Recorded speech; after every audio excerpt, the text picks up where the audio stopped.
అందరికీ నమస్కారం। ఈ లాక్డౌన్ నేపథ్యంలో మనం వీడియో క్లాసెస్ ద్వారా ఈ గణిత లెసన్స్ను మ్యాథమెటిక్స్ లెసన్స్ను వీక్షిస్తున్నాం। ఈరోజు క్లాస్కి అందరికీ స్వాగతం।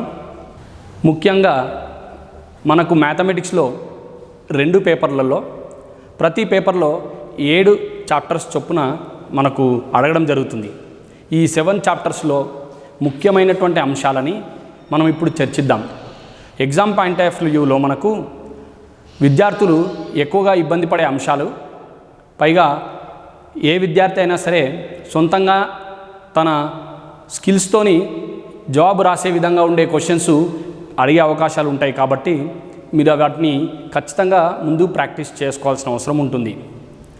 ఉదాహరణకి మనకు మొదటి పేపర్లో వచ్చేసి వర్గ సమీకరణాలని గ్రాఫ్ ద్వారా శూన్యాలు కనుక్కోవడం కానీ, వెన్ చిత్రాలను గీయడం కానీ, రేఖీయ సమీకరణాలు 2 చరరాశిలో రేఖీయ సమీకరణాలను గ్రాఫ్ ద్వారా సాధించడం కానీ, రెండో పేపర్కి వస్తే వృత్తానికి స్పర్శరేఖలు నిర్మించడము, స్వరూప త్రిభుజాన్ని ఇచ్చిన కొలతల ఆధారంగా నిర్మించడము, అదేవిధంగా సాంఖ్యశాస్త్రంలో ఒజీవ్ గ్రాఫ్ నిర్మించడము, ఇలాంటి ఈ ప్రాతినిధ్యపరచుటకు సంబంధించిన ప్రశ్నలన్నింటినీ ఒకసారి పునరావృతం చేసుకుంటే చాలా మంచిది।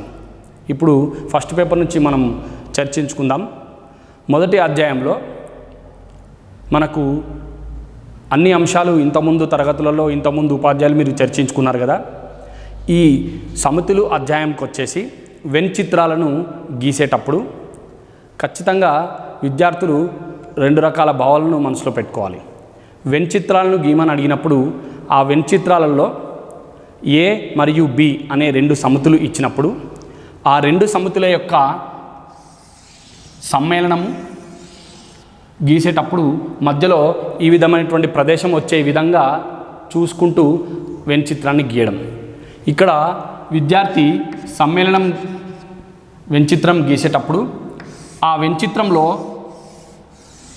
ఈ విశ్వ సమితిని సూచించడం అనేది అవసరం। ఈ సమ్మేళనం మనం మొత్తం 2 సమితులలో ఉన్న మూలకాలన్నిటినీ తీసుకుంటాం। ఈ విధంగా ఛేదనం కిందికి వస్తే 2 సమితులు వియుక్త సమితులు కాకపోతే ఆ రెండిట్లో ఉమ్మడి మూలకాలు ఉంటే మనం వెన్ చిత్రాన్ని ఈ విధంగా షేడ్ చేసుకోవాలి। ఏ అనే సమితికి బి అనే సమితికి మధ్యలో ఉన్న ఉమ్మడి ప్రదేశము ఏ ఇంటర్సెక్షన్ బిగా సూచిస్తాం। ఇక్కడ ఒకవేళ ఏ బి 2 సమితులు వియుక్త సమితులు అయితే వాటిని మనం దూరంగా ఈ విధంగా దూరంగా వెన్ చిత్రాన్ని గీయాల్సిన అవసరం ఉంటుంది। వెన్ చిత్రాన్ని మనం ఈ విధంగా ఎప్పుడు గీస్తామంటే ఏ బి సమితులలో ఉమ్మడి మూలకాలు లేనప్పుడు। ఒకవేళ ఏ సమితి బి సమితికి ఉపసమితి అయితే ఏ సమితిని బి సమితి లోపట ఈ విధంగా మనం గీసి చూపించాల్సి వస్తుంది। A subset B, this indicates A subset B. ఇలా సందర్భం ఏ విధంగా ఉంది చూస్తూ వాటిలో మూలకాలు ఏ విధంగా ఉన్నాయి అని అడుగుతున్నాడో చూసి మనం వెన్ చిత్రాన్ని ప్రదర్శించాలి। ఒకవేళ ఏ బి సమితులలో మూలకాలు ఇచ్చినట్టయితే మనం మూలకాలను కూడా ఇందులో పొందుపరచాల్సి ఉంటుంది। ఈరోజు మనకు ఎన్నో ప్రాక్టీస్ పేపర్లు పైగా ప్రీవియస్ పేపర్లో చూసి ఉన్నాం। విద్యార్థులను ఖచ్చితంగా ఆలోచించి చర్చించే విధంగా కొన్ని ప్రశ్నలు ఉంటాయి। అక్కడ ప్రశ్నను పూర్తిగా చదవకుండా అవి ఒకదానికొకటి ఉపసమిత లేకపోతే అవి వియుక్త సమితుల లేకపోతే వాటిలో ఉమ్మడి మూలకాలు ఉన్నాయా అనే సందర్భాన్ని బట్టి వెన్ చిత్రాన్ని గీసుకోవాల్సిన అవసరం ఉంటుంది। దీన్ని ఒకసారి పునరావృతం చేసుకోండి। అదేవిధంగా సమితులలో మూలకాల సంఖ్య పైన కూడా ప్రశ్నలు ఉంటాయి। ఒక సమితిలో ఎన్ని మూలకాలు ఉంటాయో దాన్ని ఆ సమితి యొక్క కార్డినల్ సంఖ్య అంటారు। కార్డినల్ సంఖ్యను ఏ యొక్క మూలకాల సమితిని ఎన్ ఆఫ్ ఏతో సూచిస్తాం। ఈ ఎన్ ఆఫ్ ఏ అనేది ఒక సంఖ్య, అందులో అది పూర్ణ సంఖ్య, పూర్ణాంకం। N of A, n of B, n of A union B, n of A intersection B లపై ఒక సూత్రం ఉంది। N of A plus n of B minus n of A union B is equal to n of A intersection B. ఇది కార్డినాలిటీకి సంబంధించిన ఒక చిన్న ప్రశ్న దీనిపైన రావచ్చు. ఒకసారి పునరావృతం చేసుకోవడం అవసరం. ఇప్పుడు మనం ప్రాతినిధ్యపరిచే ప్రశ్నల కిందకి వచ్చినప్పుడు 3వ అధ్యాయంలో బహుపదులకు సంబంధించి బహుపదుల యొక్క నిర్వచనం, అదేవిధంగా దాని యొక్క పరిమాణము, రేఖీయ బహుపది మరియు వర్గ బహుపది, ఘన బహుపది, వీటికి సంబంధించిన సాధారణ రూపాలను, వాటికి సంబంధించిన పరిమాణాలను మరియు గుణకాలపైన ప్రశ్నలు ఉంటాయి. రేఖీయ బహుపది అంటే దానికి సంబంధించిన రేఖాచిత్రంలో అది ఒక సరళ రేఖను సూచిస్తుంది. It represents a straight line in the graph, so it is a linear polynomial. In the same manner quadratic polynomial, if you draw the graph for it, it represents a parabola. So quadratic పాలినామియల్కి maximum 2 zeros ఉంటాయి, 2 శూన్యాలు గరిష్టంగా ఉండే అవకాశం ఉంది. ఇక్కడ మనం quadratic పాలినామియల్ని, వర్గ బహుపదిని రేఖాచిత్రం ద్వారా సూచించే విధానాన్ని మరి ఒకసారి పునరావృతం చేసుకుందాం. ఎందుకంటే మనకు ప్రతి సంవత్సరం పబ్లిక్ పరీక్ష పేపర్ కానీ మన డిస్ట్రిక్ట్ పేపర్లో కానీ చూస్తున్నట్టయితే వర్గ బహుపదిని గ్రాఫ్ ద్వారా సాధించే సమస్యను ప్రతిసారి మనం చూస్తూ ఉన్నాం. ఇప్పుడు ఉదాహరణగా మనం ఇక్కడ x² - x - 6 అనే బహుపదిని తీసుకున్నాం. ఈ బహుపది యొక్క విలువను y = అనుకున్నట్టయితే y = x² - x - 6కు 2 విలువలను, x విలువను మరియు y విలువను తీసుకోవాల్సి ఉంటుంది. గ్రాఫ్లో మనం బిందువులను గుర్తించాలి కాబట్టి ఇక్కడ x బదులు 0ను ఇందులో ప్రతిక్షేపిస్తే మనకు y బదులు -6 వస్తుంది. ఇక్కడ ప్రతిక్షేపించేటప్పుడు సూక్ష్మీకరణ చాలా ముఖ్యం. చాలామంది ఇక్కడ తప్పులు చేస్తూ ఉంటారు. మనము అలా 8 నుండి 10 విలువలు తీసుకోవాల్సిన అవసరం ఉంటుంది. విద్యార్థులు ఇక్కడ చేసే పొరపాటు ఏంటంటే, సపోజ్ ఇక్కడ -1 ఇందులో ప్రతిక్షేపించి దాన్ని సూక్ష్మీకరించి కరెక్ట్ విలువను కనుక తీసుకురానట్టయితే, మీకు రాంగ్ విలువ వచ్చినట్టయితే గ్రాఫ్లో మీరు ఆ బిందువును గుర్తించినప్పుడు కూడా రాంగ్ చేసి దాని యొక్క పరావలయం రాకుండా అయిపోతుంది. కాబట్టి ప్రతిక్షేపించేటప్పుడు జాగ్రత్తగా ప్రతిక్షేపిస్తూ విలువలను కరెక్ట్గా పొందాల్సిన అవసరం ఉంటుంది. ఇక్కడ మనం తీసుకున్న ఉదాహరణ x² - x - 6. ఇందులో మనం 0 ప్రతిక్షేపిస్తే -6, కాబట్టి బిందువు 0, -6 అవుతుంది. అదేవిధంగా 1, -6, 2, -4, 3, 0 ఈ విధంగా. దీన్ని మనం గ్రాఫ్లో ఈ బిందువులను ప్రతిక్షేపిస్తే ఈ పరావలయం అనేది x అక్షాన్ని 2 బిందువుల వద్ద ఖండించడం మనం గమనిస్తాం. ఒకటి -2, 0, రెండవది 3, 0. ఈ 2 ఆ యొక్క వర్గ బహుపదికి శూన్యాలు అవుతాయి. ఈ గ్రాఫ్ నుండి శూన్యాల విలువలు -2, 3. దీనికి 2 శూన్యాలు రావడం మనం గ్రాఫ్లో గమనిస్తాం. కానీ కొన్ని వర్గ సమీకరణాలకు, వర్గ బహుపదికి శూన్యాలు గరిష్టంగా 2 రాకుండా కేవలం ఒకే శూన్య విలువను, ఒక్కొక్కసారి వాస్తవ శూన్య విలువలు లేకుండడాన్ని కూడా మనం గమనిస్తాం. ఉదాహరణకి పాలినామియల్ బహుపది 2x² + 3x + 5 తీసుకున్నాం. ఈ బహుపదిని కనుక మీరు గ్రాఫ్లో సేమ్ ఇదే విధంగా బిందువులను తీసుకొని మనం గ్రాఫ్ గీసినట్టయితే ఈ యొక్క పరావలయము x అక్షాన్ని ఎక్కడ కూడా ఖండించదు. ఎందుకంటే ఈ వర్గ బహుపదికి వాస్తవ సంఖ్యల్లో శూన్యాలు ఉండకపోవడం.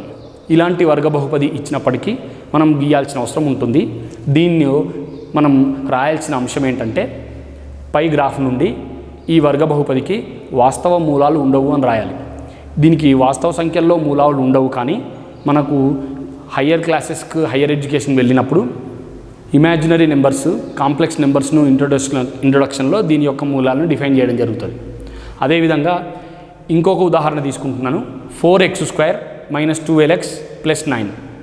ఈ వర్గ బహుపదికి కూడా x బదులు పలు విలువలు తీసుకుంటే వాటిని మనం గ్రాఫ్లో ప్రతిక్షేపిస్తే మనకు దీనికి ఒకే ఒక శూన్య విలువ రావడాన్ని మనం గమనిస్తాం. ఇక్కడ 2 శూన్య విలువలు కూడా సమానం అన్నమాట. 2 సమాన శూన్యాలు ఉంటాయి ఇక్కడ. సో మనకు 3 రకాల వర్గ బహుపదులు వచ్చే అవకాశాలు ఉంటాయి. అందులో ఏదైనా ఒక కేసు, ఒకటి 2 శూన్యాలు ఉండడం, ఇంకొకటి ఒకే శూన్య విలువ ఉండడం, ఇంకోటి శూన్య విలువలు వాస్తవ సంఖ్యల్లో ఉండకపోవడం. వాటిని జాగ్రత్తగా మనం గీసినట్టయితే వస్తుంది. కాబట్టి గ్రాఫ్లో వర్గ బహుపదిని నిర్మించే పద్ధతిని క్షుణ్ణంగా మంచిగా పర్ఫెక్ట్గా ప్రాక్టీస్ చేయండి గ్రాఫ్ పేపర్లో. అదేవిధంగా 3వ అధ్యాయంలోనే మనకు ఘన బహుపది కూడా ఉంటుంది. వర్గ బహుపది ఘన బహుపదులలో వాటి యొక్క సాధారణ రూపాలు, అదేవిధంగా వాటి యొక్క శూన్యాలు మరియు వాటి యొక్క గుణకాలు, శూన్యాలకి గుణకాలకి మధ్య సంబంధాన్ని ఖచ్చితంగా ప్రతి సంవత్సరం ఒక ప్రశ్న రావడాన్ని మనం గమనిస్తున్నాం. ఇక్కడ ఒకవేళ వర్గ బహుపది అయితే 2 శూన్యాలు ఉంటాయి గరిష్టంగా. ఆ శూన్యాల మొత్తానికి సూత్రం -b/a. అదేవిధంగా శూన్యాల లబ్ధానికి సూత్రం c/a. ax² + bx + c అనే వర్గ బహుపదికి. ఒకవేళ ఘన బహుపది అయితే గరిష్టంగా 3 శూన్య విలువలు ఉంటాయి. అప్పుడు మనకు 3 రకాల సంబంధాలు ఉంటాయి ఘన బహుపదికి. ఒకటి శూన్యాల మొత్తం. శూన్యాలు మనం ఆల్ఫా బీటా గామాలు అనుకున్నట్టయితే శూన్యాల మొత్తం సూత్రము -b/a. శూన్యాల రెండు శూన్యాల లబ్ధాల మొత్తం రెండవ సంబంధం alpha beta plus beta gamma plus gamma alpha, ఇది c/a. మూడవ సంబంధం మూలాల లబ్ధం alpha into beta into gamma -d/a. So విద్యార్థులు మీరు శూన్యాలకి మరియు గుణకాలకి మధ్య సంబంధించిన ప్రశ్నను ఒకసారి ప్రాక్టీస్ చేసి పెట్టుకోండి. These are the relations among zeros and the coefficients of cubic polynomial. ఇదే విధంగా మనకు 3వ అధ్యాయంలో ఒక ఘన బహుపది కానీ వర్గ బహుపది కానీ శూన్యాలు ఇచ్చినప్పుడు బహుపదిని రాయమనడం అనే ప్రశ్నను కూడా మీరు చూస్తూ ఉన్నారు. శూన్యాలు ఇస్తే వర్గ బహుపది ఏ విధంగా రాస్తామంటే 2 శూన్యాలు ఉన్నాయి ఆల్ఫా బీటా.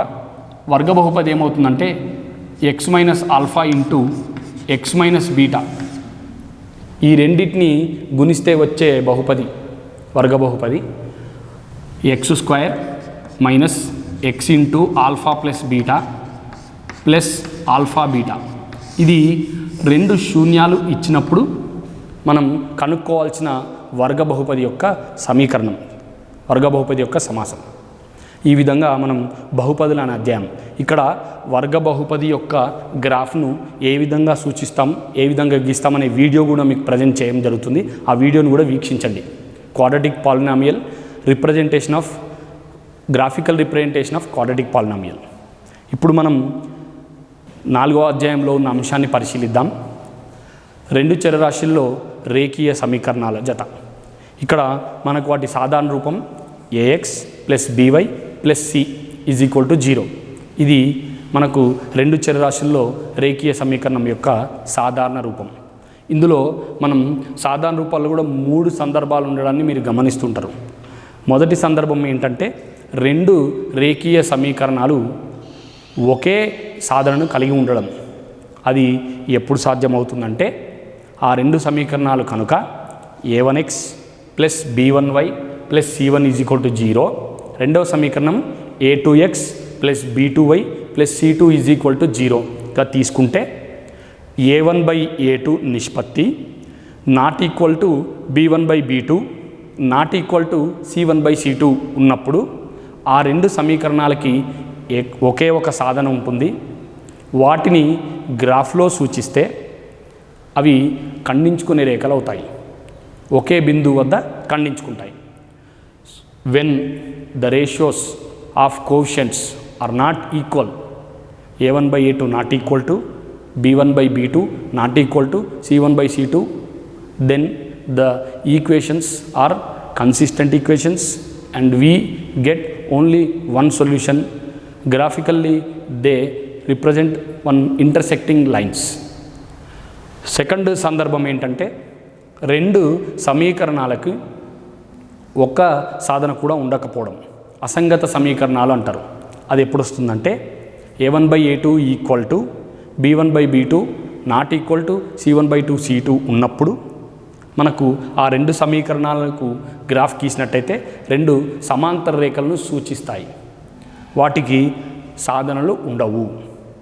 మూడవ సందర్భం ఏంటంటే a1/a2 is equal to b1/b2 is equal to c1/c2.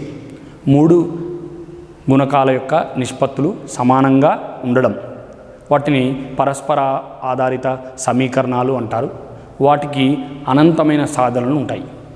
వాటిని మనం రేఖాచిత్రం ద్వారా సూచిస్తే ఆ రెండు సరళరేఖలు ఒకదానికొకటి ఏకీభవించుకుంటాయి. వీటికి సంబంధించినటువంటి వీడియోను కూడా మీరు ఒకసారి వీక్షించండి. Graphical representation of a quadratic polynomial. ఇక్కడ ఉదాహరణగా y is equal to x² - 3x - 4 అనే వర్గ బహుపదికి క్వాడ్రాటిక్ పాలినామియల్కి మనం గ్రాఫ్ గీస్తున్నాము. మొదటగా గ్రాఫ్ పేపర్లో ఈ పాలినామియల్ యొక్క నేమ్ను y is equal to x² - 3x - 4కు కొన్ని బిందువులను తీసుకుంటాం. ఈ విధంగా మొదటగా x ఈజ్ ఈక్వల్ టు -2ను ప్రతిక్షేపించగా సబ్స్టిట్యూట్ చేస్తే y వాల్యూ 6 వచ్చింది, గమనించండి. అదేవిధంగా -1ను సబ్స్టిట్యూట్ చేస్తే 0 సబ్స్టిట్యూట్ చేస్తే -4, 1 సబ్స్టిట్యూట్ చేస్తే మనకు ఇక్కడ -6 వచ్చింది. x ఈజ్ ఈక్వల్ టు 2ను సబ్స్టిట్యూట్ చేసి సింప్లిఫై చేస్తే y is equal to -6, 3 substitute చేస్తే y is equal to -4, y is equal to 0, x is equal to 5 తీసుకుంటే y ఈజ్ ఈక్వల్ టు 6. ఇప్పుడు మనకు నిరూపకాలు బిందువులు ఏ విధంగా వచ్చాయంటే -2, 6, -1, 0, 0, -4, 1, -6, 2, -6, 3, -4, 4, 0 మరియు 5, -6. వీటిని ఇప్పుడు మనం గ్రాఫ్ పేపర్ తీసుకొని అందులో ఈ బిందువులను ప్రతిక్షేపిద్దాం.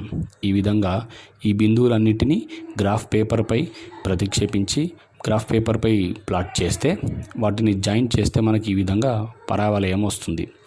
ఈ పరావలయము ఇంతకుముందు తీసుకున్న వర్గ బహుపది యొక్క గ్రాఫ్. ఇది x అక్షంను ఏ బిందువుల వద్ద ఖండిస్తుందో చూడండి. వాటిని zeros of this quadratic polynomial అంటాం.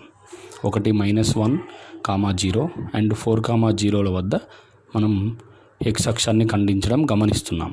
కాబట్టి ఈ వర్గ బహుపదికి -1, 4, -1 మరియు 4 శూన్యాలు అవుతాయి. ఈ విధంగా వర్గ బహుపదిని మనం గ్రాఫ్ ద్వారా సూచించవచ్చు. మనకు బిందువులను ప్రతిక్షేపించడం, బిందువులను సాధించడం, వాటిని గ్రాఫ్ పేపర్లో గుర్తించడం.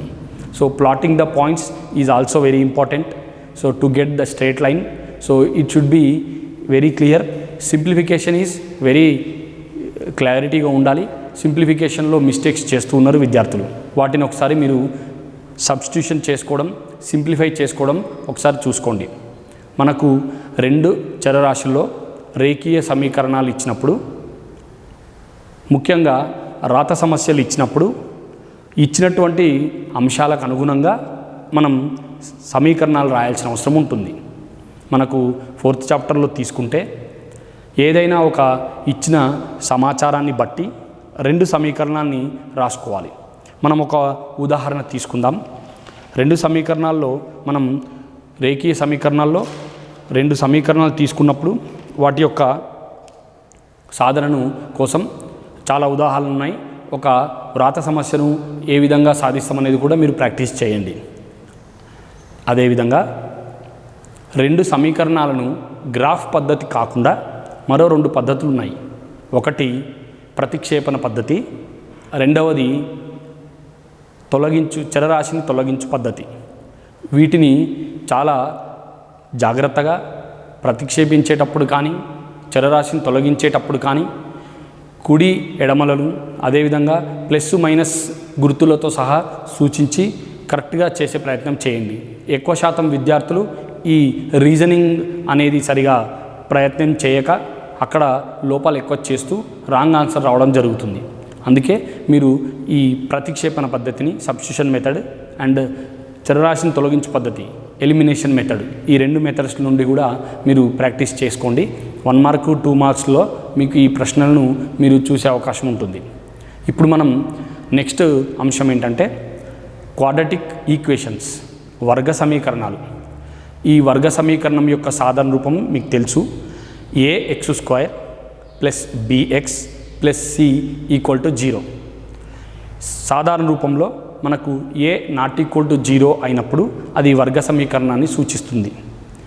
వర్గ సమీకరణం సూచించినటువంటి వర్గ సమీకరణాన్ని కూడా మనం 2 మూలాలు ఉండడాన్ని గమనిస్తాం.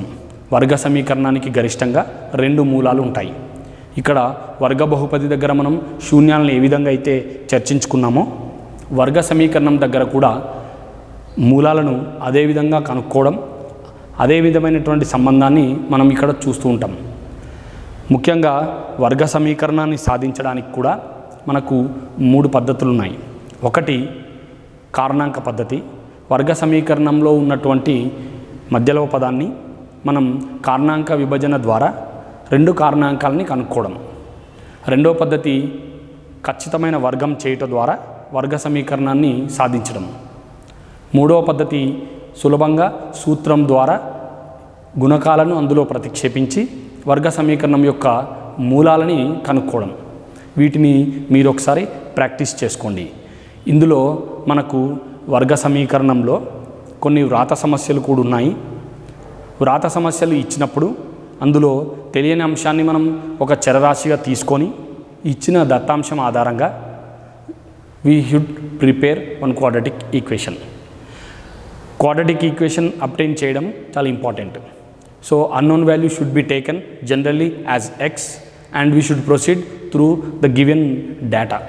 So for example let us take one example here. ఇక్కడ మనం 2 చతురస్రాల వైశాల్యాల మొత్తం 468 చదరపు మీటర్లు. The sum of squares of areas of two squares is given as 468 and the difference of their perimeters. ఆ 2 చతురస్రాల చుట్టుకొలతల భేదం 24 ఇవ్వబడింది. అలాంటి దానికి మనం వర్గ సమీకరణం ఏ విధంగా సాధిస్తాం? 2 చతురస్రాలు ఉన్నాయి. ఒక చతురస్రం యొక్క వైశాల్యము a² అనుకోండి, రెండవ చతురస్ర వైశాల్యం b². ఈ 2 చతురస్రాల భుజాలు కనుక్కోవాలి. మొదటి చతురస్రము a², రెండవ చతురస్రం b². వాటి వైశాల్యాల మొత్తం ఇవ్వడం జరిగింది. a² plus b² is equal to 468. అదేవిధంగా వాటి చుట్టుకొలతల భేదం ఇవ్వడం జరిగింది. ఇక్కడ చుట్టుకొలతలు 4a minus 4b is equal to 24. దీని నుండి మనకు a minus b is equal to 6 వస్తుంది. అప్పుడు మనకు a is equal to b plus 6 అవుతుంది. దీన్ని మనం ఈ వైశాల్యాల మొత్తంలో ప్రతిక్షేపించినట్టయితే మనకు a² ప్లస్ b ప్లస్ 6. ఇందులో మనం మొదటి సమీకరణంలో a² బదులు 6 plus b whole square plus b² is equal to 468. ఇప్పుడు మనకేమొస్తుందంటే బిలో వర్గ సమీకరణం. We obtained now quadratic equation in terms of b. దాన్ని మనం సాల్వ్ చేసి ఏబి విలువలను కనుక్కోవచ్చు. ఇలాంటి సింప్లిఫికేషన్ ప్రూఫ్స్ ఉన్నటువంటి ప్రాబ్లమ్స్, వర్డ్ ప్రాబ్లమ్స్ ఇచ్చినప్పుడు వాటికి అనుగుణంగా సమీకరణం రాసి దాన్ని సాధించడం అనేది కనెక్షన్ క్వశ్చన్స్లో మనకు పేపర్లో చూస్తూ ఉంటాం. So the combination of 2 concepts or 2 chapters we may observe in the question paper. So at that time we need to know the area and perimeter and we need to know how to find out the roots of this quadratic equation. So ఇలాంటి ప్రశ్నలను అన్నింటినీ కూడా మీరు ఒకసారి practice చేసుకోండి. తర్వాత మనం ఇదే చాప్టర్లో what is the nature of roots అనే ఒక చిన్న ప్రశ్న,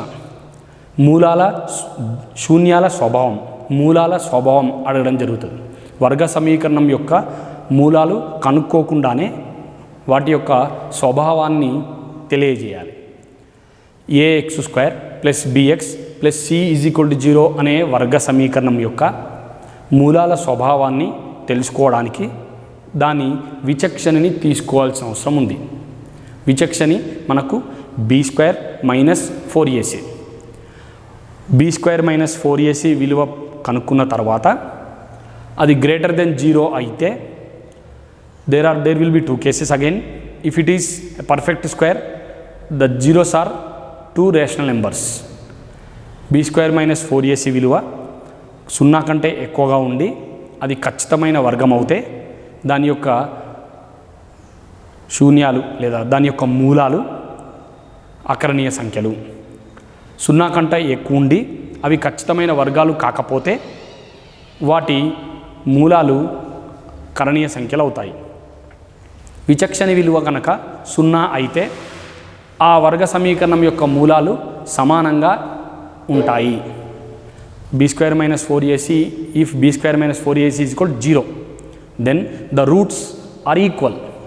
The third case, if the discriminant vichakshani b square minus 4ac less than 0, if it is a negative value, then the roots are not real values. ఈ విధంగా మనం వాటి యొక్క మూలాల స్వభావాన్ని తెలియపరచాల్సిన అవసరం ఉంది. మూలాల స్వభావం పైన కూడా ప్రశ్నలు వచ్చే అవకాశం ఉంది కాబట్టి ఒకసారి చూసుకోండి. ఈ విధంగా మనం వర్గ సమీకరణంకి సంబంధించిన మూలాలు కనుక్కోవడం, అదేవిధంగా మూలాలని స్వభావాన్ని తెలియజేయడం.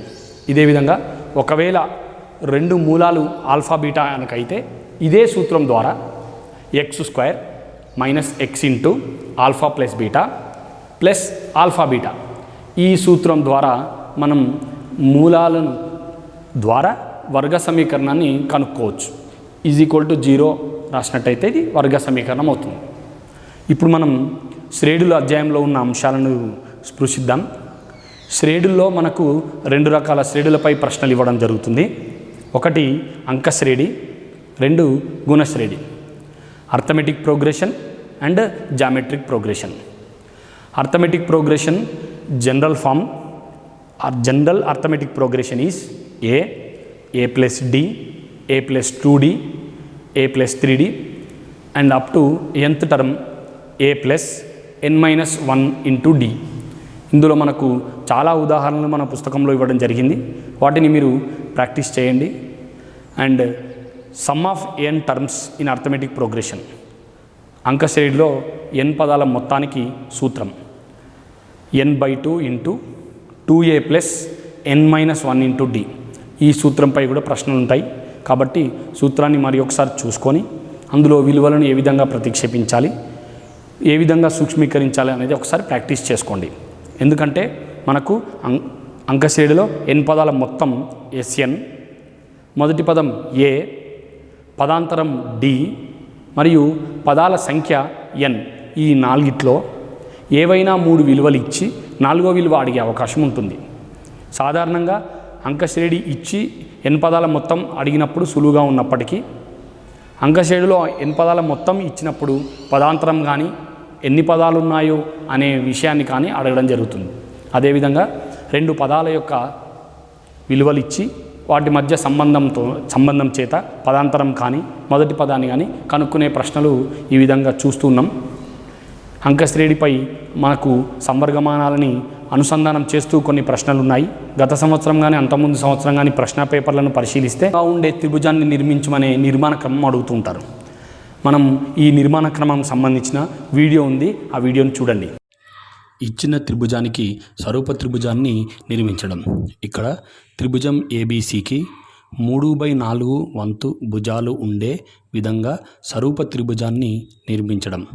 మొదటగా ఇచ్చిన కొలతలతోని మనం త్రిభుజాన్ని నిర్మించుకోవాలి. ఆ త్రిభుజం యొక్క బి అనే బిందువు నుండి ఒక అల్పకోణ రేఖను బిఎక్స్ను గీసుకున్న తర్వాత బిఎక్స్ పైన B1, B2, B3 మరియు B4 అనే బిందువులను గుర్తించాలి. వాటికి B1 is equal to B1 B2 equal to B2 B3 equal to B3 B4 అయ్యే విధంగా ఉండాలి. ఇప్పుడు B4Cను కలపాలి. అదేవిధంగా B3 నుండి B4Cకు సమాంతర రేఖను BCపై C' వద్ద ఖండించే విధంగా నిర్మించుకోవాలి. ఇప్పుడు C' నుండి ACకి సమాంతరంగా రేఖను ABపై A' వద్ద ఖండించే విధంగా గీసుకున్నట్టయితే మనకు A', B, C' అనేది త్రిభుజం ఏబీసీకి స్వరూప త్రిభుజం అవుతుంది. దీన్ని మనం 3/4 3/4 వంతు ఉంటుంది. సో త్రిభుజం యొక్క స్వరూప త్రిభుజాన్ని ఈ విధంగా నిర్మించుకోవచ్చు. మనం త్రిభుజం ఇచ్చిన కొలతలతో నిర్మించి ఒక అల్పకోణంలో ఒక సరళరేఖని గీసుకొని వాటిపైన క్రమభిన్నం ఇచ్చినట్టయితే ఏ విధంగా స్వరూప త్రిభుజాన్ని నిర్మిస్తాము అనేది మీరు చూస్తుంటారు కదా. అపక్రమ భిన్నం ఇచ్చినప్పుడు మనం ఏ విధంగా స్వరూప త్రిభుజాన్ని నిర్మిస్తామో ఒకసారి చూడండి. మనకు ఇచ్చిన త్రిభుజానికి 4/3 వంతు భుజాలు ఉన్నటువంటి త్రిభుజాన్ని ఏ విధంగా నిర్మిస్తారో చూద్దాం. మొదటగా మనం ఏం చేయాలంటే ఇచ్చిన కొలతలతోని త్రిభుజాన్ని నిర్మించాలి. ఆ తర్వాత ఇక్కడ మనం ఒక అల్పకోణం ఉండే విధంగా ఒక సరళరేఖను తీసుకుంటాము. ఇప్పుడు మనకు ఇచ్చిన భిన్నంలో ఉన్న ఎక్కువ సంఖ్యను ఏదైతుందో అన్ని సెంటీమీటర్లను ఈ లైన్ పైన మనం గుర్తిస్తాం. ఇక్కడ మనకు 4/3 అని ఇవ్వడం జరిగింది కాబట్టి 4 సెంటీమీటర్లను గుర్తిస్తాం. తర్వాత ఈ హారంలో ఉన్నటువంటి నెంబర్ ఏదైతుందో అన్ని సెంటీమీటర్ల వద్ద మనం దీన్ని ఈ శీర్షానికి రేఖను కలుపుతాం. ఆ తర్వాత ఈ కింద ఉన్న భుజాన్ని పొడిగిస్తూ 4వ పాయింట్ దగ్గర దీనికి సమాంతర రేఖను నిర్మించడం. ఈ రెండిటికి సమాంతర రేఖను మనము కోణాల ఆధారంగా కానీ మూలమట్టాల ఆధారంగా నిర్మించవచ్చు. ఆ తర్వాత ఈ సరళరేఖను పొడిగించుకొని దీనికి సమాంతరంగా ఉన్న రేఖను ఈ బిందువు నుండి నిర్మించుకోవడం. ఇప్పుడు మనకు మొదటగా ఉన్నటువంటిది మనకు ఇచ్చినటువంటి త్రిభుజం ఏబీసీ అయితే తర్వాత ఏర్పడ్డది A'/B'. అనేది ఇచ్చిన త్రిభుజానికి 4/3 వంతు భుజాలు కలిగినటువంటి స్వరూప త్రిభుజం. ఇది అపక్రమ భిన్నం ఇచ్చినప్పుడు త్రిభుజాన్ని నిర్మించే క్రమాన్ని అదేవిధంగా వీడియో చూడండి. తర్వాత మనకు సెకండ్ పేపర్లో వృత్తానికి స్పర్శరేఖలు నిర్మించడం కూడా మీరు ఎగ్జామ్లో చూస్తూ ఉంటారు. వృత్తంపై ఉన్న బిందువు వద్ద స్పర్శరేఖ, అదేవిధంగా వృత్తానికి బాహ్యంగా ఉన్న బిందువు నుండి స్పర్శరేఖలు నిర్మించడం. ఈ రెండు క్రమాలను మీరు వృత్తానికి స్పర్శరేఖ నిర్మించే వీడియో ఒకసారి 1 మినిట్ వీడియో చూడండి, మీకు అర్థమవుతుంది. దాన్ని కూడా మీరు ప్రాక్టీస్ చేయండి. మొదటగా ఇచ్చిన కొలతల ఆధారంగా ఒక వృత్తాన్ని నిర్మించుకోవాలి. సర్కిల్ని నిర్మించుకున్న తర్వాత వ్యాసార్థాన్ని బయట వరకు పొడిగించుకోవాలి. ఆ వ్యాసార్థంలో సగం కంటే ఎక్కువ తీసుకొని 2 చాపాలను నిర్మించుకోవాలి. పటంలో చూపిన విధంగా చాపాలను నిర్మించుకున్న తర్వాత ఆ చాపాలను కలిపే సరళరేఖకు లంబ సమద్విఖండన రేఖను పర్పెండిక్యులర్ బైసెక్టర్ను గీసుకోవాలి. ఆ పర్పెండిక్యులర్ బైసెక్టర్ను మనకు వృత్తంపై నుండి వెళ్ళే స్పర్శరేఖ అవుతుంది. దాని కొరకు వీడియోలో చూపిన విధంగా పర్పెండిక్యులర్ బైసెక్టర్ను గీసుకుంటే మనకు వృత్తంపై నుండి స్పర్శరేఖ వస్తుంది. Tangent on the circle. మనం కన్స్ట్రక్షన్ ఈ విధంగా చేసుకోవచ్చు. మొదటగా వృత్తాన్ని నిర్మించుకొని కేంద్రం నుండి బాహ్య బిందువు వరకు గల సరళరేఖను గీసుకొని ఆ యొక్క సరళరేఖకు లంబ సమద్విఖండన రేఖను నిర్మించుకోవాలి. సగం కంటే ఎక్కువ పొడవుతో 2 వైపులా 2 ఆర్క్స్ను గీసి లంబ సమద్విఖండన రేఖను పర్పెండిక్యులర్ బైసెక్టర్ను గీసుకొని ఆ పర్పెండిక్యులర్ బైసెక్టర్ యొక్క పాదము నుండి కేంద్రానికి గల దూరాన్ని వ్యాసార్థంగా చేసుకొని వృత్తంపై 2 ఆర్క్స్ను గీసుకోవడం. ఆ ఆర్క్స్ని బాహ్య బిందువు నుండి కలపగా మనకు బాహ్య బిందువు నుండి వృత్తంపైకి స్పర్శరేఖలు ఏర్పడతాయి. Tangents from an external point. ఇప్పుడు వైశాల్యంకి సంబంధించినటువంటి ప్రశ్నలు ఏ విధంగా ఉంటాయి? ఉదాహరణకి ఇదొక చతురస్రం. ఇందులో మనకు ఈ విధమైనటువంటి ఆకారం ఇచ్చి ఈ షేడ్ చేసిన ప్రాంత వైశాల్యాన్ని కనుగొనమని మనకు ఒక సమస్య ఇవ్వడం జరిగింది. Find the shaded area of shaded reason. ఈ ఏరియాను కనుక్కోవడానికి నేను ఏం చేస్తున్నాను, ఇక్కడ ఒక కర్ణం గీస్తున్నాను. ఇది చతురస్రం వైశాల్యం నుండి ఈ చతురస్రంలో ఈ విధంగా ఉన్నటువంటిది అర్ధవృత్తం యొక్క సగం చాపం. అప్పుడు మనకి ఇది ఏమవుతుందంటే ఒక సెక్టార్ అవుతుంది. సెక్టార్ వైశాల్యం నుండి త్రిభుజ వైశాల్యం తీసేసినట్టయితే మనకు ఈ షేడెడ్ ప్రాంతంలో ఉన్న సగం వైశాల్యం వస్తుంది. దాన్ని డబుల్ చేస్తే మనకి మొత్తం వైశాల్యం వస్తుంది. కాబట్టి డబుల్ చేయడం 2 ఇంటూ చతురస్ర వైశాల్యము 2 ఇంటూ సెక్టర్ వైశాల్యము మైనస్ త్రిభుజ వైశాల్యము. ఇచ్చిన కొలతలను మనం ఈ వైశాల్యం సూత్రంలో ప్రతిక్షేపించి వచ్చిన విలువను డబుల్ చేస్తే మనకి ఈ షేడెడ్ రీజన్ వస్తుంది. దీని నుండి ఇలాంటి పటాలు ఏవైనా వచ్చినప్పుడు మనం వైశాల్యాన్ని సులువుగా కనుక్కోవచ్చు. వీటిని ఒకసారి మీరు ప్రాక్టీస్ చేసుకోండి. ఇందులో మనకు షేడెడ్ రీజియన్ యొక్క ఏరియా అడగడం జరుగుతుంది. వీటిని మన పుస్తకాల్లో ఉంది, మనం వాటిని ప్రాక్టీస్ చేసుకోవాలి. సేమ్ ఇదే పద్ధతిలో ఒక భాగం యొక్క వైశాల్యం తెలుసుకుంటే దాన్ని 4తో ఇంటూ చేస్తే మనకు మొత్తం షేడెడ్ రీజియన్ ఏరియా వస్తుంది. ఇక్కడ సెక్టర్ వైశాల్యం నుంచి త్రిభుజ వైశాల్యం తీసేసి డబల్ చేస్తే మనకు ఈ ఒక్క భాగం వైశాల్యం వస్తుంది. తర్వాత మనం సాంఖ్యక శాస్త్రంలోకి వెళ్ళినట్టయితే ఒజీవ్ కర్వ్స్ ఆరోహణ సంచిత పౌనపున్యము మరియు అవరోహణ సంచిత పౌనపున్య వక్రాలను గీసేటువంటి క్రమాలు ఉన్నాయన్నమాట. ఆ గ్రాఫ్ నుండి మనం మధ్యగతాన్ని ఏ విధంగా కనుక్కుంటాము అనే వీడియోని కూడా ఒకసారి చూడండి. Less than cumulative frequency curve గీయడానికి ఒక ఉదాహరణ తీసుకుందాం. ఇందులో మనకు తరగతంత్రంలో కుడివైపు ఉన్నటువంటివి మనకు ఎగువ హద్దులు 10, 20, 30 మొదలగునవి. ఈ ఉదాహరణకు మొదటగా ఆరోహణ సంచిత పౌనపున్య పట్టికను తయారు చేసుకోవాలి. ఈ విధంగా పౌనపున్యాన్ని మరియు ఎగువ హద్దులను తీస్తూ ఇప్పుడు మనం ఒక గ్రాఫ్ పేపర్ పైన ఎక్స్ అక్షం పైననేమో ఎగువ హద్దులను, ఎక్స్ అక్షం పైన ఎగువ హద్దులు అప్పర్ లిమిట్స్, వై అక్షం పైన క్యుములేటివ్ ఫ్రీక్వెన్సీని తీసుకొని ఆ బిందువులను మనం గ్రాఫ్ పేపర్లో గుర్తించాలి. 10, 5, 28 మొదలగునవి. ఈ విధంగా గుర్తించిన బిందువులను కలుపగా మనకు వచ్చే కరువుని లెస్ దెన్ క్యుములేటివ్ ఫ్రీక్వెన్సీ కరువు, ఆరోహణ సంచిత పౌనపున్య వక్రం అని అంటాము. ఈ విధంగా గీసుకోవాలి.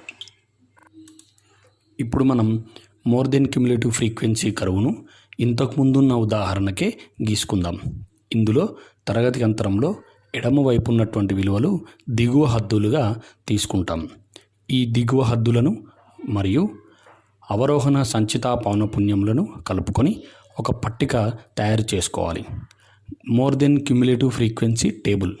ఈ విధంగా దిగువ హద్దులను మరియు మోర్ దెన్ క్యుములేటివ్ ఫ్రీక్వెన్సీ వాటిని గ్రాఫ్ పైన తీసుకునేటప్పుడు ఎక్స్ అక్షం పైన మనం దిగువ హద్దులను తీసుకుంటాం.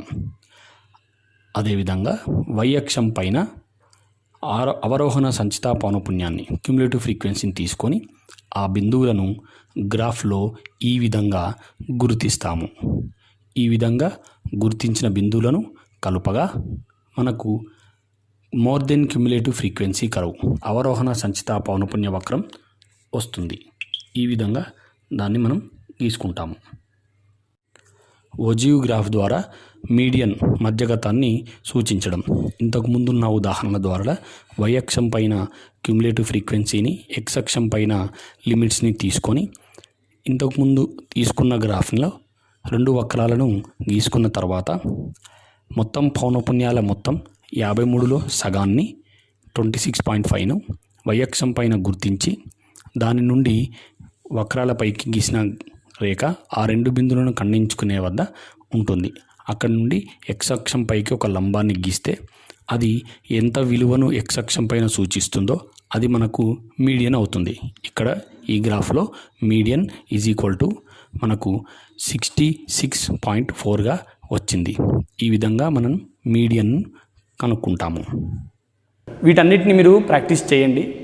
మనకున్న సమయాన్ని కరెక్ట్గా సద్వినియోగం చేసుకోవాలి. 2 గంటల 45 నిమిషాల సమయంలో మనం 40 మార్కుల పేపర్ రాసే క్రమంలో ప్రతి ప్రశ్నను పూర్తిగా చదవండి.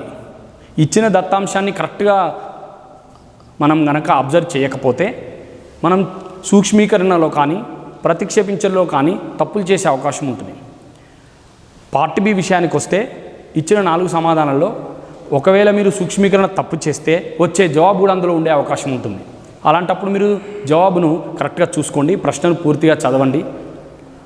మ్యాథమెటిక్స్లో క్లారిటీగా మనము 2-3 ఆన్సర్లు వచ్చే ప్రశ్నలు ఎప్పుడు ఇవ్వరు మనకు. కాబట్టి ఇచ్చినటువంటి దత్తాంశాన్ని కరెక్ట్గా చూసుకొని ప్రాక్టీస్ చేసుకునే విధంగా మీరు ముందుకు వెళ్ళండి. సంభావ్యత విషయానికి వస్తే సంభావ్యతలో మనం ఏదైనా ఒక ఘటన యొక్క సంభావ్యతను P(E)గా, దాని పూరక ఘటనను పి ఆఫ్ ఈ బార్గా సూచిస్తూ ఆ సంభావ్యత దాని పూరక ఘటన యొక్క సంభావ్యతల మొత్తంను ఒకటిగా సూచిస్తాం. పి ఆఫ్ ఈ ప్లస్ పి ఆఫ్ ఈ బార్ ఈజ్వల్ 1. దీనిపైన సమస్యలు వచ్చే అవకాశం ఉంది. ఏదైనా ఒక ప్రయోగానికి సంబంధించిన అన్ని ఘటనల యొక్క సంభావ్యతలు మొత్తం 1కి సమానంగా ఉంటుంది. కాబట్టి సంభావ్యత అనేది ఎప్పుడు కూడా 1 కంటే తక్కువ లేదా సమానంగా ఉంటుంది. ఒకవేళ సంభావ్యత 1 అయితే దాన్ని సంపూర్ణ సంభావ్యత అని, ఖచ్చితమైన ఘటన అని, ఒక ఘటన యొక్క సంభావ్యత శూన్యం అయితే దాన్ని అసంభవ ఘటన అని అంటూ ఉంటాం. ఇలాంటి వాటిపైన ప్రశ్నలు వస్తుంటాయి.